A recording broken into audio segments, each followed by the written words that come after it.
Lit. It's about everything that interests you. I'm Christy Brinkley. Join me for Living in the 90s. Weekdays, 10:30 Eastern on CNN. College Coach's Corner, every Sunday morning at 11. The only show that gives you the CNN USA Today Top 25 first, before anyone else. The only show that gives you the game from a unique point of view. Theirs, and what America's top coaches think of their competition. Who's the team to beat, and how. This Sunday, watch the show the coaches won't miss. College Coach's Corner, Sunday mornings at 11 Eastern on CNN. This is CNN.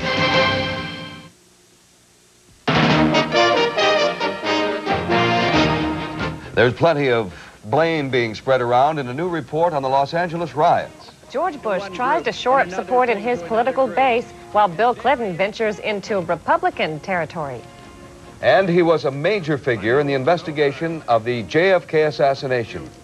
Jim Garrison is dead.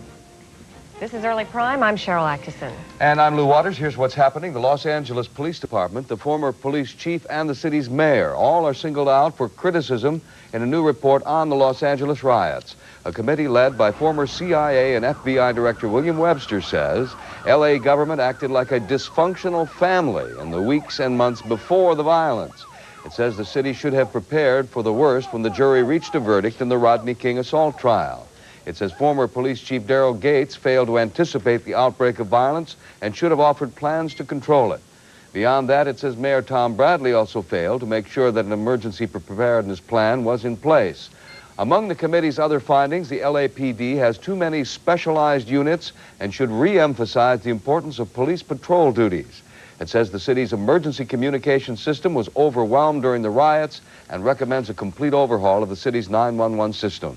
It also found that the LAPD was reluctant to ask for help from other police jurisdictions and says the department must be more willing to seek assistance. The committee prepared its report at the request of the city's Civilian Police Commission.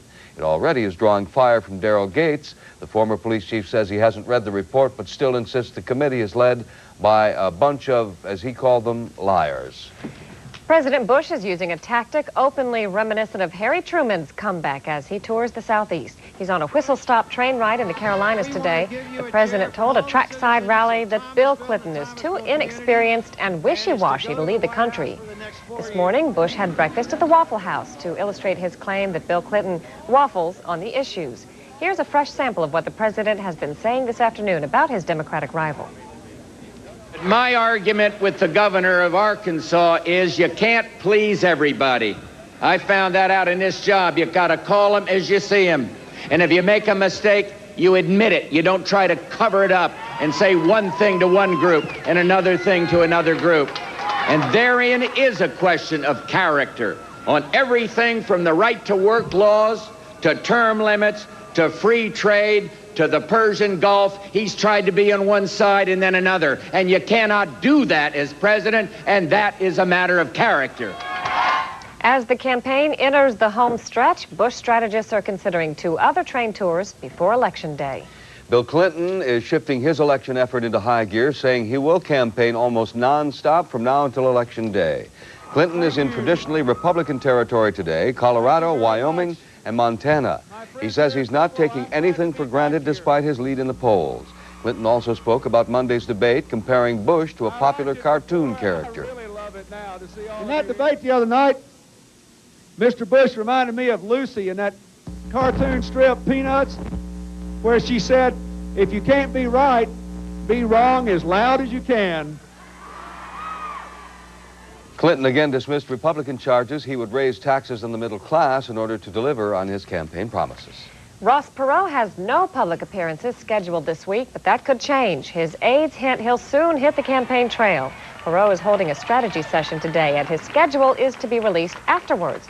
Meantime, Perot has bought more airtime on 3 networks. He'll broadcast another program-length commercial on NBC, ABC, and CBS beginning tomorrow.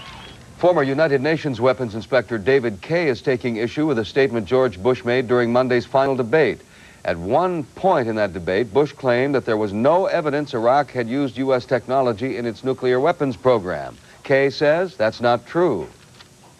I was surprised by this statement. It certainly is an exaggeration. The IAEA itself, 11 December of last year, issued a list of 13 companies involved in equipment that was used in the nuclear program. There is one U.S. company on that list.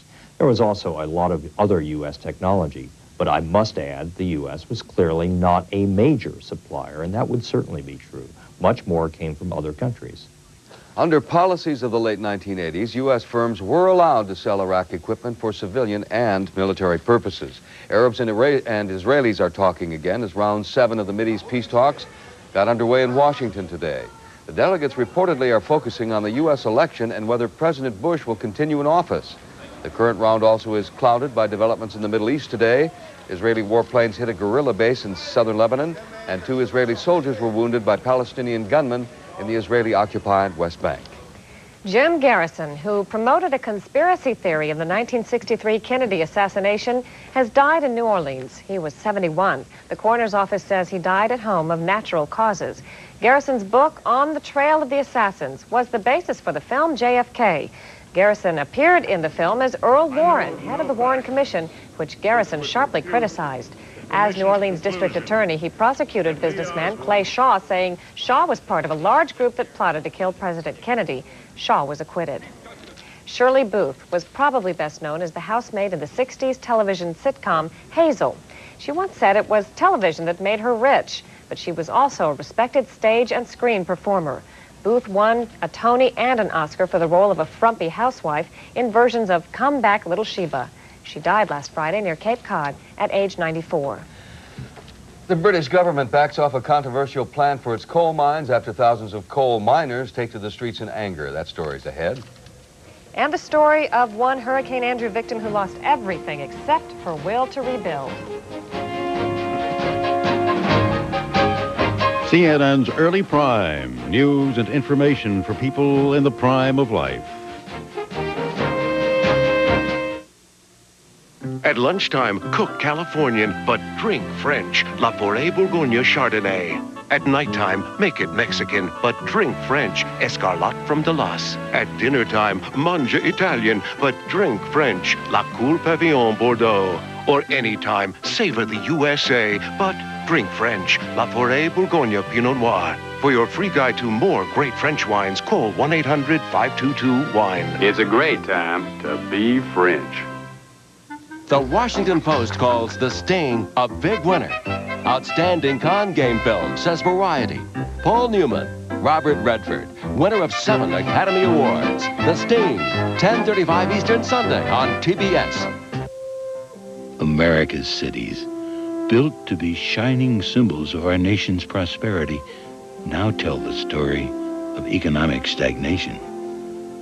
They are now filled with graphic examples of how our system has failed, filled with people who are sending us a message that change is desperately needed. They are telling us it is time to choose a candidate who will break the bureaucratic paralysis that is preventing solutions to crime and education. It is time to choose a leader who will establish enterprise zones that induce companies to create jobs in our inner cities and turn tax users into taxpayers. The writing is on the wall. This is no time to waste our votes on politics as usual. It is time for a candidate who will get down to business. It is time for Ross Perot. I remember the pain of rejection, the loneliness and confusion of not being allowed to be myself. My life was out of control and it made me sick.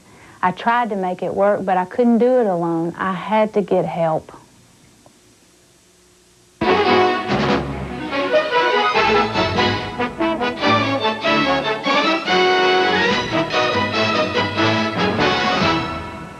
Scotland Yard is investigating the latest in a string of IRA attacks in London. A bomb exploded this afternoon on a railway line just north of the city. It's the 11th explosion in London in 2 weeks. It caused damage, but there are no reports of serious injuries. IRA guerrillas claim they warned British officials about the bomb. Rail officials say they got no warning. No comment from British police. Fierce fighting in Sarajevo has prompted the UN to again suspend relief flights of food and medicine. Land routes are already closed. The airlift was the last lifeline to the besieged Bosnian capital after fighting halted overland food deliveries last week. A UN spokesman says fighting between Muslims and Croats to the northwest of Sarajevo forced the suspension of the airlift. Food supplies for the 380,000 residents of Sarajevo are expected to last only a few more days. The British government is offering more concessions to avert a parliamentary defeat over its plan to shut down at least 10 coal mines. The proposal ignited a protest by tens of thousands of angry coal miners who marched through London today. The Conservative government originally had wanted to close 31 coal mines, which would have thrown 30,000 miners out of work. The demonstrators rolled into London from throughout the country in special trains and on hundreds of hired buses. They tied up traffic for hours. General Norman Schwarzkopf is under verbal fire from the Saudi prince who led Arab forces in the Persian Gulf War. The charge? That Schwarzkopf, in his autobiography, tries to steal all the glory for the Allied victory over Iraq. To make his point, the Lieutenant General Khalid bin Sultan issued a 6-page statement today taking exception with events as portrayed in Schwarzkopf's book, It Doesn't Take a Hero. Spokesman for Schwarzkopf's publisher says the general's in London and has no comment on the criticism. Disaster seems to bring out the best and worst in human nature, and at least one survivor of Hurricane Andrew has experienced both. CNN's Charles Jaco revisits Elsa Moreno, for whom Christmas has arrived early this year. We first met Elsa Moreno 3 days after the hurricane. I need to cry. Does it help? Yeah, I've been holding on too long. And then I lost my husband 4 months ago. I was beginning to come out of that, and then now this. This included the loss of her costume store and her home and injuries to her face and feet from trying to fight off looters. She slept in what was left of her store. 5 days in that sofa because I couldn't move. Every time I moved, the looters were here. The radio, they even took my flashlights. They took everything they wanted. I couldn't move from here. I was devastated. I don't know. It was like a nightmare. You know, you think this is not happening. You're gonna wake up and this is not happening. We next found Elsa a few days later, living in a tent city, her wounds healing slowly. Now Elsa lives in a trailer provided by the federal government. She spends her time going to the site of her old homestead store, picking through the debris of Halloween and Christmas costumes, determined to pick up her life again, amazed at human nature. The best or the worst comes out of people. The people that I never expected, as strangers, they have been so helpful. A realtor took an interest in Elsa and got her a great deal on office space in an upscale building several miles north of the devastation. With the help of $82,000 in federal loans and the U.S. Marines who helped her move what she could salvage, Elsa is rebuilding her life. It can't get worse than it was. I gotta get on my feet and start all over again, which is not a small thing for a 64-year-old woman. But I'm willing. I'm gonna put up a fight. Like thousands of others coming out of the storm, Elsa Moreno has depended on the kindness of strangers, but her spirit has turned those strangers into friends. Charles Jaco, CNN, South Miami, Florida. It could be an unhappy new year for dozens of Delta airline pilots. The company says furloughs cannot be avoided. A town in California doesn't seem too rattled about predictions of an earthquake right in their backyard. And in sports, new directions for the oldest war eagle. Jim Huber's on deck.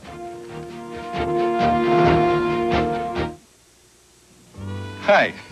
These days you can have a pizza delivered in 30 minutes. If the driver doesn't get lost. Right, Mama. But in just 8